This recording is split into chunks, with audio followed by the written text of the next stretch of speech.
Hello everyone, welcome back to Collection Pack, and today we are talking about some more video game pickups that I got for the Nintendo Switch. And I don't think I bought any physical games, but I bought a bunch of physical DVDs. I'm going to start off with Monopoly Madness. It's basically that new Monopoly with a twist. But it's basically Monopoly Mario Party, which isn't a good or a bad thing. It's just a thing.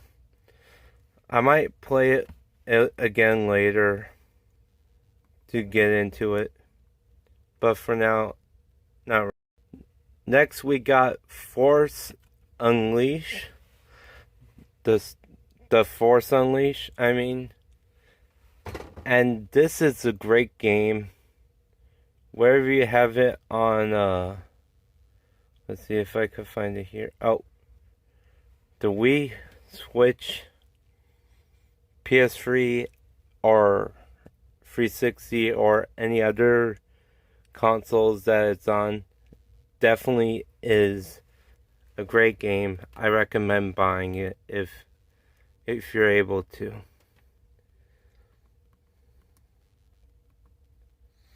And then I think I have one more. Oh yeah. How can I forget? Resident Evil 4. Now this is a classic game, I guess. Originally launching. I can't speak. I hate when that happens. When there's a word you say multiple times a week or so, but it just doesn't happen when you're filming. It launched on the GameCube, I guess as a GameCube exclusive. And I kind of wanted to check this game out, but I never got around to it until I saw the game was on sale. And I'm not going to lie, the PlayStation State of Play kind of actually confirmed, yes, I was going to buy it. Not to console war, but I don't know. I just don't want to pay $70 for a game I could easily get for a lot less. I think the sale ended, so it's like full price at like, I think $19.99. But when I bought it, it was like $9.99. I'm happy that I got it. I don't know when I'll actually sit down to play it, but I will. I haven't got that big into Resident Evil, but I am going to try to play it, and I think I might be going to get into the more action oriented games.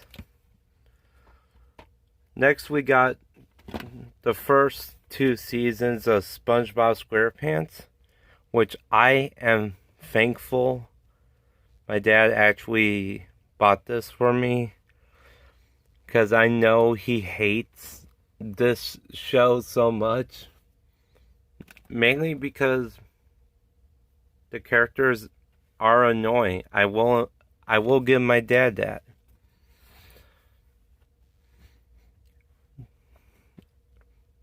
You kind of have to have grown up with SpongeBob to really love SpongeBob, I guess. And the early seasons is just top tier. 10 out of 10 content, 100%. My only disappointment is that even though this claims to be the complete first season, it's not. It's not really. Because it starts off with the episode Leaf Blower, which is the only silent episode in the series to date. But the thing is, I don't have the very first episode, Help Wanted, because Nickelodeon didn't want to pay sometimes Tiny Tim and royalties, which is kind of upsetting because I can't technically claim I have the whole first season on DVD just because of that. But I bought the first episode on YouTube, and it has Help Wanted. So just for the sake of, I guess, somewhat preservation, somewhat convenience,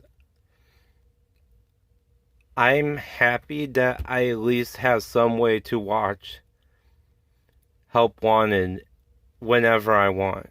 As long as YouTube and Paramount, I guess, are still kicking.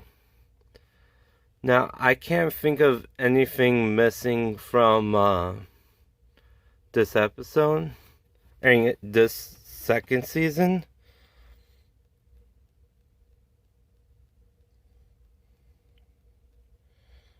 I'm trying to remember. Hang on. I was trying to see if Crustacean was on here, but I could be wrong. I think that might be season 3. I kind of want to have that episode, but I don't want to admit it to even wanting to see that scene.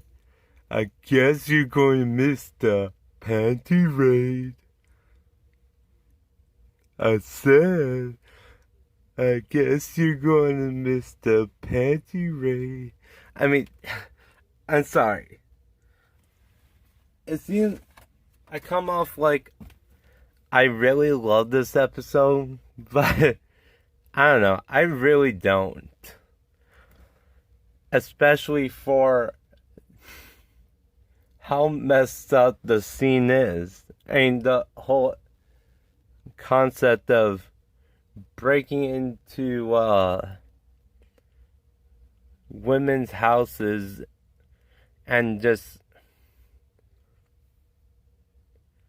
stealing their underwear, basically. I mean, this is shit Catholics would promote. So I would imagine Catholics wouldn't have a problem with this episode. But normal people would rightfully be like, what? Granted, I probably watched too much SpongeBob for my own good. And now, here I am, just gushing over SpongeBob and just some weird stuff from the early show. Well, not gushing, just like really talking about it. But I'm kind of glad I got a lot of classic episodes on here. A lot of SpongeBob is classic content. Early SpongeBob. I know people will be mad that I said this or say this, but I love SpongeBob. I want to marry SpongeBob. No, I'm kidding. I know it's not legal, at least in my state, to get married to a sponge. So a cartoon sponge for that matter. So now that I put that mental image scarring the audience's mind, let's talk about some Blu-rays. Starting off with my most recent pickups. I got most of these from a yard sale. I actually went at the time of filming. I picked up Stanley Kubrick's 2001 A Space Odyssey. I never saw it. I kind of bought this thinking my dad would like it, but I don't know. I might watch it once, but it might just sit on the shelf for a while until I watch it again years later. Next we got The Dark Knight. I never cared for Batman and The Dark Knight, a trilogy. I mean, my favorite Batman movie was really Batman Returns. I never got into the dark 2000s Batman and Batman or that new emo Batman. You know what I'm talking about when I say emo Batman. Robert Pattinson. I mainly got this because of Heath Ledger, or I don't know. I'm not a fan, but I think he is important because he was the best Joker, or to some. So